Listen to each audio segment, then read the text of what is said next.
got to bring a friend of the neighborhood up in here, man. There's some times when you get a phone call and you say, you know what? All righty, I'll take that phone call. Bring our dude up in here, Jay-Z. Yo. Good morning to you, brother. How you doing? I was on hold like 40 minutes. You know what? I just wanted to see if you would hold on for 40 minutes. Yeah, I know. I figured that, you know. You know, because back in the days, man, you used to hold on for a good hour. You know what I'm saying? Yeah, I mean, I'm getting popular now. I got to cut to, Yeah. The popularity's working for you a little bit, brother. 20 minutes is cut off there. I got a 20-minute cutoff now, so just in case, next time I call you. So now it's 20 minutes. Yeah, because I'm so a big deal. We know. You're kind of a big deal in the neighborhood, man. You are a big deal. First off, we got to say, man, welcome back to the neighborhood, man, and thank you for this phone call this morning, Jay-Z. Oh, man. Best believe it. I don't know where to. I guess I'll start at the beginning. All right. Now, what we want, just when it comes down to Jay-Z, man, there's a lot of things that's going on with Jay-Z right now, man. First, we got to talk about just actually putting together Jay-Z's Blueprint 3, the new album that's coming September 11th, man. How was it getting back in the studio and making sure that you formulated another classic? Oh, it was great. My passion and love for the music, still got me turning out blueprints, so that's my comfort zone, that and the stage. So, it was a great experience. It was pretty much the longest time I had, to work on the album because, I was at Def Jam first and then, I started working on it. Then I started negotiations to buy the album back. That took 4 months, so I left the album alone. Then I went back to it. Then I went on tour. Then I came back to it. So I got a chance to really listen to the music. Typically when I make a album, I just, it's just my first thoughts, and I just put them out. I don't get a chance to listen back to them. Now, this one I got a chance to tweak it. With that love that comes... Was that answer a little long? No, it wasn't at all. Hell no. And we're going to let you talk as long as you're going to talk, Yeah. And my thing is this, when it comes to a cat that, we read where Jay-Z is doing very well in all aspects of business, it feels as though you don't have to step on the stage. You don't have to step into the booth. What gives you that love to still say, you know what, I still want to do music. I still want to get on that stage? Yeah, just the passion for making music. I mean, you gotta, just the whole process of it. Sitting in the studio and the song or whatever type of music you put together didn't exist that day. That's fascinating to me. You sit there with a track and then you sit there with your thoughts and then you formulate thoughts and you marry the two together. Then you put it out and the whole world has heard it. And some people relate to it, more than others. And then you go play a show and the whole crowd is singing the song. This is something that came out of nowhere. Now, this whole process of it, that's really my passion. Is Blueprint 3 the album? Is it done, or is there still room for one or two more, or are you finished with it? Yeah, always 1 or 2 more, because I push it to the last date. Because on my album, typically, on a Black album, I made PSA while the album was going to mastering. That's crazy. So, and on Dynasty, I was shooting a song called Parking Lot Pimpin' on Monday, and it was Friday. I made Give It To Me Saturday and changed the concept Sunday and shot the video Monday. Wow. So, at the end, typically I usually get a pretty good song. Now, I want to ask you, Jay-Z, just about Death of Auto-Tune. When that first hit, that was like, it was one of those where it seemed like people hadn't waited. You didn't wait on a record or video or anything like that until it was something like a DOA. It was like one of those where we didn't know, but we knew that something was coming tomorrow. And it seemed like everybody kind of gravitated toward DOA at the same time. And when you listen to Death of Auto-Tune, you're like, man, is there anyone specific, or is it just too much in the game right now, and we didn't get a chance to ask you? So I'm asking you, is that at one person, or just the industry, or is it at multiple people? Yeah, it was pretty much a challenge for the music business to move forward. Like, sometimes we tend to get stuck on gimmicks, and that's not good for the music business. I look at auto-tune, for the guys that do it well, that's great. I love it. I like the records. I like Heartless. I like, the records that the guys have made. But when 100 people, jump on the same thing, it's very difficult to tell who's who.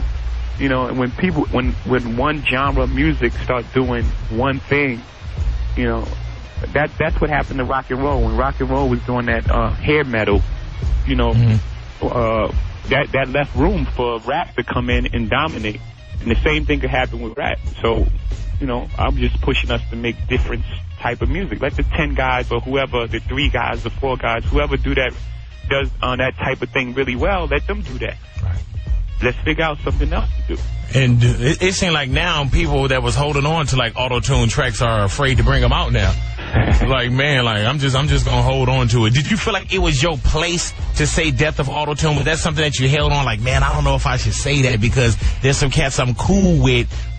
Did you hold on to it for a second? I think in rap we should police each other. You know, I think I believe that it. You know, I say it in a song. You know, this ain't politically correct. This might offend my political. I figured it was going to be offensive, but I figured it would spark conversation. At least the dialogue is enough. So some people can still hold on to it, and some people gonna move on. And, you know, I know it's gonna take a while because those songs are already made. So you got to give out. All right, now. Being that we have you here, man, Chris Brown, BET Awards, Chris Brown, The Blacklist.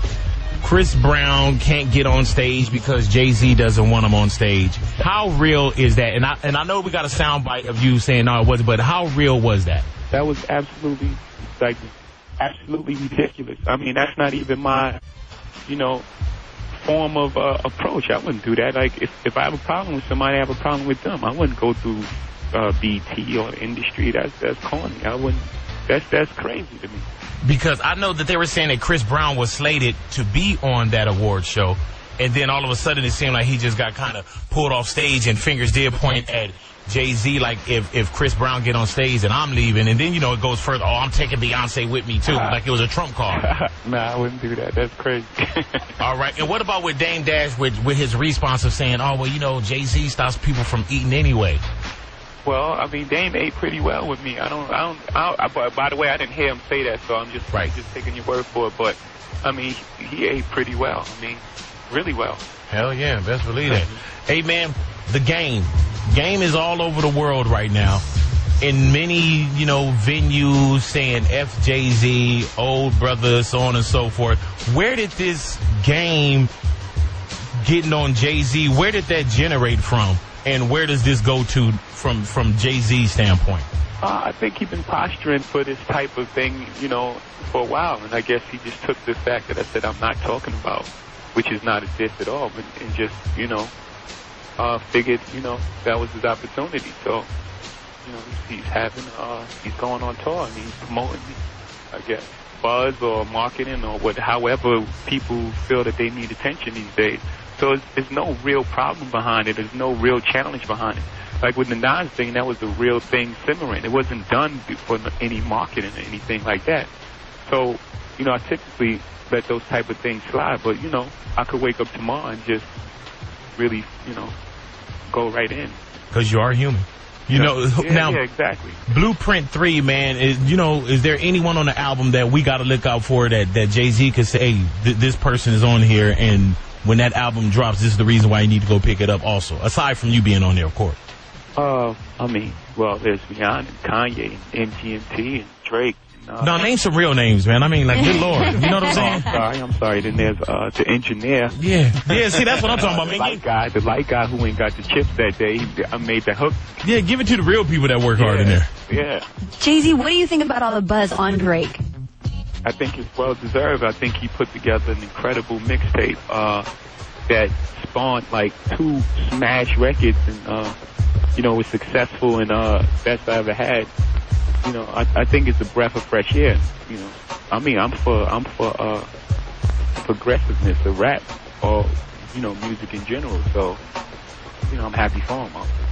Do you feel like in the position that Jay-Z is in, man, that you need to make a death of auto-tunes, that there needs to be a co-sign on a cat like Drake just for the good of hip-hop? You know, like there's an Oscar De La Hoya that's good for boxing, and he got to stay around it to make sure that it doesn't tarnish. Do you feel like that's a position for Jay-Z also when it comes to hip-hop? Absolutely. I mean, I just, you know, if you look at what Russell and them did, you know, how they left the game for us, you know, when they were at the height of, you know, what they were doing. So my responsibility is to leave it intact the same way it was left for me, or even better. I mean, yeah, of course. You know, there's no other reason to make Death Auto-Tune. Like, you know, I mean, I could just, you know, took the bag of money and just kept moving forward and just, you know. That's what I would have done. Been about myself. Best believe that.